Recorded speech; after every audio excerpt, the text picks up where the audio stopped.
Bien bonjour à toutes, bien bonjour à tous, c'est Alex, j'espère que vous allez bien et je vous souhaite la bienvenue dans cette quotidienne numéro 2. Avant de commencer, n'oublie pas de t'abonner, de cliquer sur la cloche, ça fait toujours plaisir. Et on commence avec vos infos jeux vidéo comme tous les jours, avec l'arrivée prochaine de PUBG sur PS4, ça devrait arriver d'ici début décembre, donc c'est une affaire de semaines désormais, le concurrent de Fortnite qui possède toujours sa petite communauté, mine de rien. Perso, j'ai jamais touché à Fortnite, vous me direz vous si vous avez essayé et si vous aimez ou pas.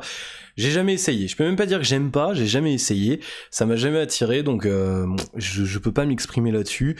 Si vraiment un jour vous insistez, j'essaierai Fortnite, mais pour moi, pour l'instant, le Battle Royale, ça se résume à PUBG. C'est une info qui vient du forum Reset Era, avec un utilisateur qui a trouvé des données rapport avec PUBG sur sa PS4. Il y en a aussi apparemment sur le PlayStation Store, des images qui sont bien entendu pour l'instant masquées, et Daniel Hamad, hein, qui est un analyste chez Nico Partners et qui est aussi assez bien informé tout ce qui est leak jeux vidéo, le monsieur a précisé que le titre sortirait bel et bien aux alentours de début décembre. Je me rends compte que je me penche pour lire avec le micro, c'est un petit peu pénible. Cette version PS4 devrait donc être disponible très bientôt et permettra de compléter la panoplie de consoles et de plateformes sur laquelle le jeu est disponible. Voilà pour PUBG. PUBG toujours avec PS 2019 qui sont temporairement jouables gratuitement sur Xbox One.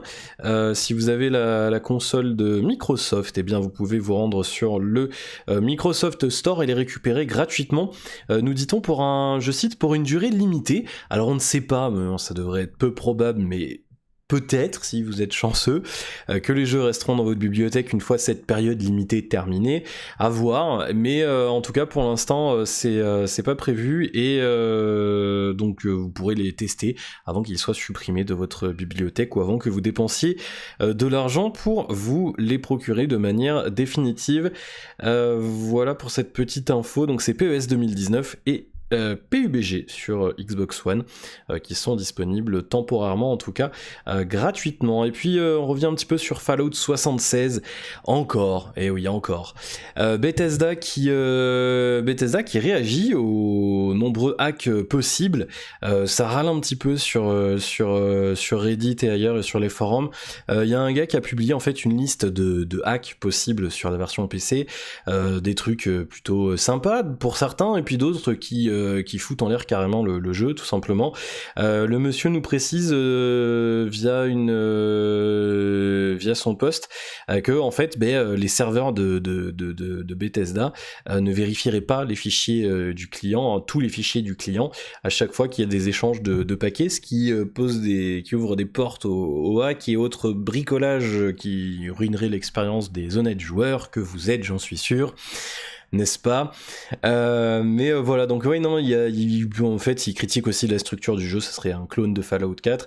IGN a contacté Bethesda, ou l'inverse, peu importe, et Bethesda dit, je cite, « Beaucoup des déclarations listées dans ce sujet sont soit fausses, soit fondées sur des suppositions incorrectes, et la communauté a effectivement fait remonter un certain nombre de problèmes que les équipes traquent déjà activement, avec pour but le déploiement rapide d'un patch correctif, et il faudrait peut-être qu'ils se bougent un peu parce qu'il leur reste moins d'une semaine maintenant à Bethesda. Le jeu, je vous rappelle, sort mercredi prochain, le 14 novembre. On passe tout de suite à vos actus high-tech. Et on commence avec le Oppo RX17 Pro. Je prends mon temps parce que le nom est complexe, hein, concrètement. Il y en a deux en fait. Hier, Oppo a tenu une conférence pour annoncer deux smartphones avec premièrement le RX17 Pro. C'est une copie du design du OnePlus 6T. Pourquoi? Eh bien tout simplement parce que OnePlus et Oppo en fait c'est la même maison mère, donc forcément leur recherche et développement se fait sur les deux marques. L'appareil photo avec une ouverture variable comme sur le Galaxy S9, la charge rapide Super VOOC, ou VOOC, je sais pas comment vous VOOC, Vous me direz comment vous prononcez dans les commentaires. Et une caméra TOF, pas pour les TOF, les photos, non, c'est en fait, c'est une caméra avec un système un peu 3D comme il y avait tout simplement sur le Kinect 2 qui était sorti avec la Xbox One et qui a complètement coulé. C'est un truc qui permet de faire des captures 3D, c'est plutôt sympa. Le téléphone que vous voyez juste là est équipé d'un écran AMOLED de 6,4 pouces, c'est du Full HD+, Gorilla Glass 6, 91,5% de la surface avant, le menton en bas une bordure un petit peu plus épaisse que les autres côtés, c'est d'augure habituel, le capteur d'empreinte digitale sous l'écran comme le OnePlus 6T, il a exactement d'ailleurs la même notch, la même encoche, là, la petite goutte, c'est plutôt sympa, c'est plutôt joli, reconnaissance faciale 2D qu'il y a sur le OnePlus 6C, le Snapdragon 710 qu'on a sur le Mi 8 SE de chez Xiaomi, pas de 845 donc, puisque puis pourquoi d'ailleurs on ne sait pas. C'est intéressant puisque le 6T est plus moins cher, il y a le 845 dessus, donc c'est une bonne question. 6 Go de RAM, 128 Go de stockage, extensible avec micro SD, et par contre le 6T n'a pas de port micro SD. Double ouverture intelligente de l'appareil photo f1.5 jusqu'à 2.4, comme sur le Galaxy S9, double module de 12 mégapixels et 20 mégapixels. L'ouverture variable est sur la première caméra, une mise au point dual pixel, stabilisation optique triple axe, et la troisième caméra, la caméra TOF dont je vous parlais il y a quelques secondes. Elle mesure la distance en fonction de la vitesse de la lumière.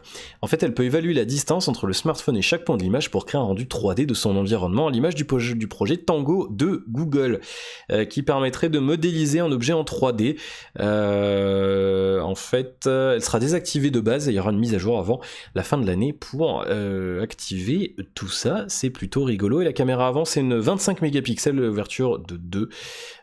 Et on nous parle de l'interface ColorOS, le Fast Charge Super VOOC Flash Charge. Toujours plus de termes différents. Une charge de 40% en 10 minutes et on nous annonce une charge complète 0-100 en 30 minutes. Et en fait, la batterie, c'est 2 cellules de 1850 mAh pour un total de 3700. Comme le OnePlus 6T, il sera disponible courant du mois pour 599 € pour la version 6 Go de RAM, 128 de stockage. Voilà, après, ce sera à vous de voir. Il se comparerait peut-être au OnePlus 6T, un petit peu moins puissant, mais il y a le module photo plus évolué et surtout la super VOOC Flash Charge. Non mais les noms me font rire. Il y a plusieurs couleurs, c'est plutôt sympa, donc on aura peut-être l'occasion d'en reparler. Oppo a annoncé également le RX17 Neo avec un écran AMOLED, une petite encoche, lecteur biométrique sous l'écran, 349 €, c'est une variante un petit peu moins chère, toujours 6,4 pouces, définition Full HD+, c'est de l'AMOLED cette dalle, c'est plutôt rare sur un téléphone avec 350 balles, Gorilla Glass 5, pas le 6, le 5, le capteur d'empreinte digitale sous l'écran, c'est la même chose que le RX17 Pro, le OnePlus 6T, 4 Go de RAM, 128 Go de stockage, on se met bien, extensible via micro SD, le Snapdragon 660, qui est un bon compromis, nous dit Frandroid, je suis assez d'accord avec eux, batterie 3600 mAh et pas de charge rapide par contre. Niveau photo, double caméra, 16 mégapixels d'une ouverture de f1.75 et 2 mégapixels d'ouverture de 2.4, avec le mode portrait à l'avant, 25 mégapixels ouverture de f2, qui est la même que celle du RX17 Pro, 349 €. Voilà, c'est plutôt pas mal, il sera disponible courant novembre également, en deux coloris rouge et bleu violet, dans plusieurs enseignes dont la Fnac et Darty pour les amis qui résident en France. Huawei cette fois-ci qui travaille bel et bien sur une batterie au graphène, ça fait des années qu'on en entend parler, ça fait des années que je râle en disant oui, des chercheurs ont trouvé une solution pour faire ci, pour faire ça, c'est comme les fameux trucs pliables. D'ailleurs Samsung va faire sa conférence tout à l'heure à 19h, mais là Huawei il travaille bel et bien sur cette technologie de batterie. C'est Frandroid qui a eu l'occasion de discuter avec James Zhu, ou Zhu, je sais pas comment ça se prononce en chinois, qui est directeur des ventes internationales et des services de chez Honor. Et donc le monsieur nous a dit que Huawei travaillait bien sur des batteries au graphène. Samsung travaille aussi sur ce genre de batterie. Et d'après ce monsieur, en fait, le problème actuel, c'est le coût qui est encore trop élevé pour une utilisation sur des produits grand public, à savoir qu'ils utilisent déjà le graphène sur le refroidissement du Honor Magic 2. Et donc là, oui, selon lui, c'est vraiment que c'est trop cher pour l'instant pour être utilisé à grande échelle. Ça devrait arriver à moyen terme, du coup, une fois qu'ils auront réussi à réduire les coûts avec une production un peu plus en masse. Et donc ces batteries au graphène qui nous permettront d'avoir des meilleures recharges rapides, puisqu'elles s'achauffent beaucoup moins, mais l'autonomie ne devrait pas augmenter tant que ça, peut-être un petit peu, on espère, mais voilà, on va encore avoir des téléphones avec des autonomies qui stagnent depuis actuellement presque 10 ans. Non, 10 ans, j'exagère un peu. Mais non, oui, ça fait bien 3, 4, 5 ans que l'autonomie des téléphones ne bouge pas, hein, on est sur la même chose. Ça augmente très légèrement, mais voilà, sinon ça stagne, et donc du coup, la différence se fait sur la charge rapide, mais il faut encore avoir une prise à côté. Voilà, et puis très rapidement, pour terminer, le Xiaomi Mi Mix 3 sortira bien en France d'ici quelques semaines, on nous dit d'ici 2 mois, chez Frandroid. En fait, ils ont été reçus avec quelques autres médias chez Hopscotch, qui est la boîte qui s'occupe de la communication de la marque en France. Ils ont pu retester le Xiaomi Mi Mix 3, et on leur a dit une date pas précise, une fourchette de date d'ici 2 mois, sans plus de détails. Ils savent pas encore non plus le prix de vente en France. Le Mi Mix 2S était sorti à 499 € en France, pour rappel, donc ça devrait être à peu près dans ces eaux-là, peut-être un poil plus cher, histoire de dire, oh regardez, il y a le truc coulissant, c'est rigolo. Non, j'exagère un petit peu, mais dans l'idée, je pense que il faut s'attendre à au moins 50 balles de plus, on verra. Voilà pour les news jeux vidéo et high-tech. Le bon plan du jour, très rapidement, le Amazon Echo Dot 2e génération qui est disponible à 25 € chez Amazon. Vous avez le lien dans la description en dessous de la vidéo. Et on passe à vos commentaires. Des commentaires enfin. Ah, ça m'avait manqué. Maxime qui nous dit bonjour, que pensez-vous? Déjà, faut me tutoyer. Parce que déjà je vieillis, je vais avoir 26 ans, je me sens daron. Voilà. Donc non, mais tutoyez-moi s'il vous plaît. Que penses-tu de Georgette, mamie du Cantal sur Twitter, qui soi-disant les rumeurs pourraient annoncer la Freebox V7 qui se fait attendre? Merci beaucoup et bonne journée. Eh bien, je pense que c'est une communication qui est rigolote. C'est plutôt sympa, moi ça me fait rigoler, ça remonte à... Ils avaient commencé ça à l'époque avec l'arrivée de Free Mobile, si je dis pas de conneries, je crois, c'est ça, vous me direz si je me trompe. Moi ça me fait rigoler, en fait c'est Niel hein, qui revient souvent sur cette histoire, il nous prend toujours comme exemple la mamie du Cantal. Et oui, la mamie du Cantal à l'époque c'était, oui vous inquiétez pas, il y aura du réseau free, même mamie du Cantal elle aura la 3G. Bon. On sait ce qui s'est passé avec le réseau de Free, il évolue tant bien que mal. Bon, les speed tests sur Clermont, c'est toujours une catastrophe, hein, faut quand même qu'on se le dise. Quand en 4G on tape du 12 mégas, voilà, j'en dirai pas plus. Non, mais je trouve la communication intéressante, c'est assez rigolo comme truc. Alors, est-ce que ils vont l'exploiter jusqu'au délire de faire... est-ce que ça va vraiment être elle qui va annoncer la Freebox ? Ça ferait beaucoup, je pense, mais non, mais teaser par ce biais-là, moi je trouve ça sympa. La Freebox, oui, bon, il faut vraiment qu'elle sorte hein, maintenant, c'est vrai. Alors, de temps en temps, il y a des trucs, oui, on va faire un truc bientôt, machin. Mais merde, on est novembre 2018, elle est toujours pas sortie, quoi. Ça fait 1 an qu'on nous... Même 2, même plus, qu'on nous bassine avec cette Freebox, elle est toujours pas là, quoi. Donc bon. Non, mais oui, non, mais je trouve ça rigolo. Voilà, je sais pas si ça répond en tant que commentaire, mais j'aime bien ce genre de communication, mais il faut que ça soit fait avec parcimonie, bien sûr. Il faut pas en abuser, mais je trouve que Free n'en abuse pas et c'est fait correctement.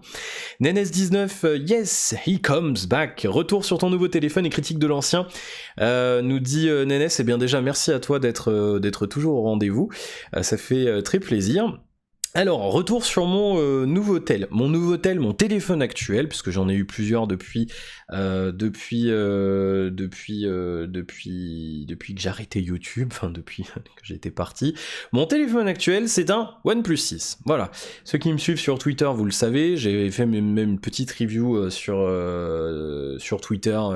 J'avais un mois après m'en être servi. Je l'ai pris début août, si je ne m'abuse. Oui, c'est ça.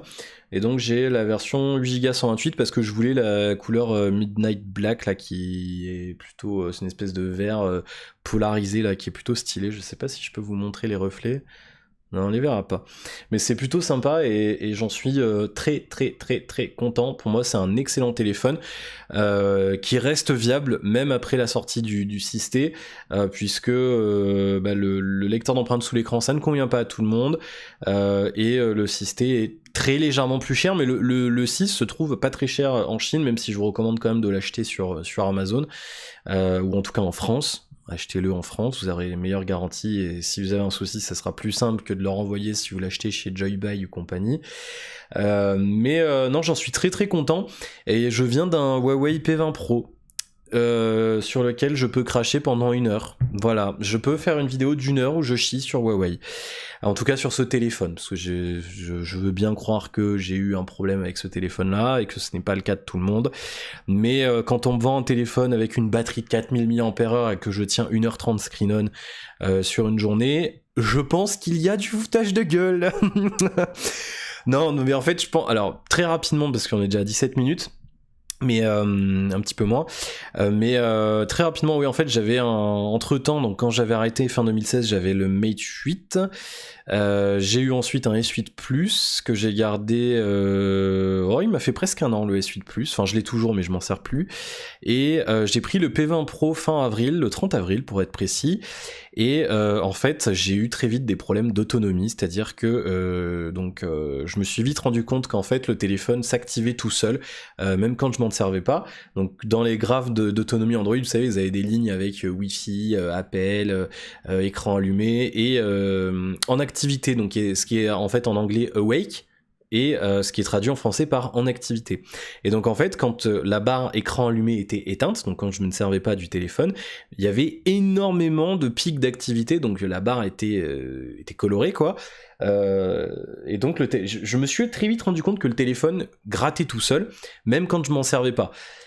Du coup ensuite j'ai installé, vous savez, toute la batterie d'appli machin, j'ai routé mon téléphone, enfin j'ai pas routé mais j'ai fait la manip là avec le truc développeur machin, fallait rentrer une ligne de code, enfin je sais plus ce que j'ai fabriqué. J'ai quand même bricolé Android, moi Alexandre, c'est un truc, vous savez que je déteste faire ça.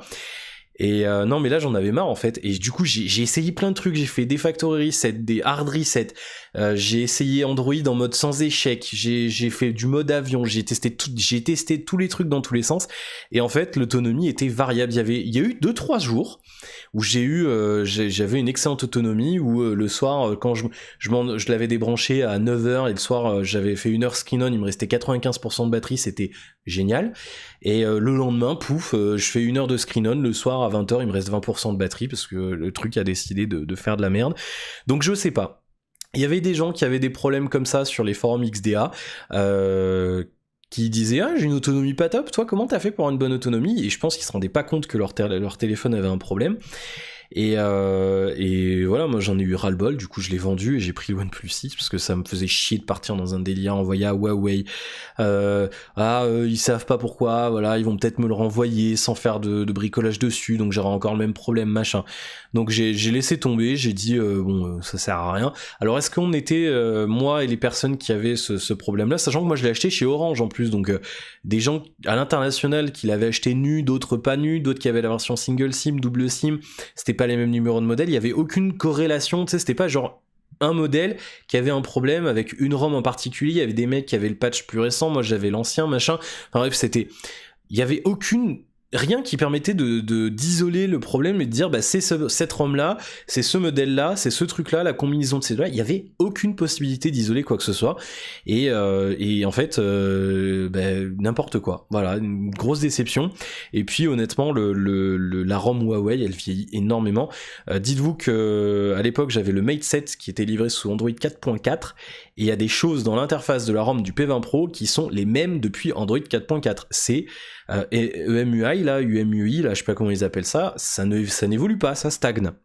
À côté de ça, on a Samsung par exemple qui fait des gros efforts sur sa ROM. Maintenant, honnêtement, la ROM Samsung, elle est tout à fait, elle est bien. Franchement, elle est tout à fait acceptable. Il y a 2-3 merdes dessus, hein, genre Bixby là. Bon, c'est hein.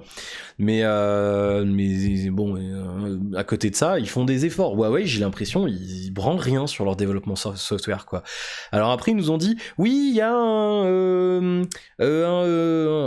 un truc qui apprend vos habitudes et l'autonomie s'adapte, machin. Mais foutaise, mais l'autonomie elle est à chier sur ce téléphone, en tout cas sur le mien elle était nulle à chier. Alors si vous avez eu ce téléphone et que vous avez une bonne autonomie, je serais heureux de le savoir dans les commentaires, mais en tout cas moi j'ai une très mauvaise expérience et pour l'instant pour moi Huawei c'est stand-by quoi, tant qu'ils ont pas amélioré leur software, et en tout cas j'achèterai plus. Là il venait de sortir un 30 avril, ça faisait quoi, 2 semaines, 3 semaines qu'il était sorti. Huawei j'achète plus tant qu'il n'y a pas eu au moins 2 mises à jour de RAM et tant que j'ai pas des retours, parce que là c'était une très mauvaise expérience pour moi et grosse déception, sachant qu'avec le Mate 8 et le Mate 7 j'avais adoré Huawei et souvenez-vous je recommandais énormément Huawei à l'époque, mais là à voir, il faudrait que je puisse essayer les Mate 20 là, mais en tout cas le P20 Pro non. Voilà, après, oui, il était bon en photo. Ça, honnêtement, le OnePlus à la côté, c'est quand même pas ouf. Hein. Mais bon, ça fait pas tout, quoi. Moi, l'autonomie, c'est super important. Et puis la ROM, quoi. La ROM, elle est vieillotte, cette ROM, maintenant. Là, putain, du coup, je me retrouve avec Oxygène, qui est super proche d'Android pur. Mais c'est un pur bonheur pour faire un jeu de mots, quoi. Putain, c'est incroyable. Et puis non, l'écran qui était pas folichon hein, sur le P20 Pro, l'écran du OnePlus 6 par exemple est bien plus joli et bien plus pétant, en tout cas à mes yeux. Voilà, donc oui, et si éventuellement vous voulez une review du OnePlus 6, je peux la faire, il n'y a pas de souci. Ça fait un petit moment que je l'ai maintenant, je l'ai depuis début août. Donc si jamais vous voulez, vous me dites, je prépare un test, je fais comme à l'époque, on fera une review avec mes critères à moi, et puis ce que je peux vous en dire, et puis peut-être éventuellement oui ou non, est-ce qu'il vaut mieux acheter le OnePlus 6 ou le OnePlus 6T. Voilà, merci aux autres commentaires aussi, hein, des petits commentaires d'encouragement, ça fait très plaisir en tout cas de reprendre et de vous retrouver. Et donc voilà, on est là pour rester, comme diraient les développeurs de Rainbow Six Siege. Voilà. Pour terminer très très rapidement, les petites infos chaînes perso divers. Sur Twitch aujourd'hui on a fait du City Skylines, il y a le replay disponible bien sûr. Demain on fera du Rainbow Six Siege avec peut-être Passion alias Clara et puis voilà. Et puis c'est tout vendredi, je sais pas s'il y aura du stream, par contre je vous tiendrai au courant. Ça sera demain midi sur Twitch, il y a le lien dans la description de la vidéo. Par rapport à YouTube, je bosse sur 2-3 vidéos sur Rainbow Six, le temps de me procurer 2-3 trucs high-tech à tester et de choper une boîte de... Je vous le dis, voilà, c'est cadeau, on fera un unboxing bouffe japonaise. Ça, je sais que tout le monde adore ça. Et on va faire ça, j'irai chez Mathilde et on fera ça, d'autant qu'en plus j'ai investi dans un laptop un peu entrée de gamme gamer, mais du coup ça me permettra de faire l'encodage des vidéos chez elle, donc puisque pour l'instant je n'ai pas de caméra, je tourne avec une webcam, donc c'est toujours la même d'ailleurs. Donc on verra ça. Oui, je ferai 2-3 vidéos sur Rainbow Six pour les nouveaux joueurs. J'ai 2-3 idées de tutos en tête. Voilà, j'en suis à presque 1200 heures de jeu, donc je pense que je peux me permettre de faire 2-3 tutos. Je suis pas diamant, je suis pas le meilleur joueur du monde. Je suis platine 3, voilà, pour ceux qui jouent au jeu.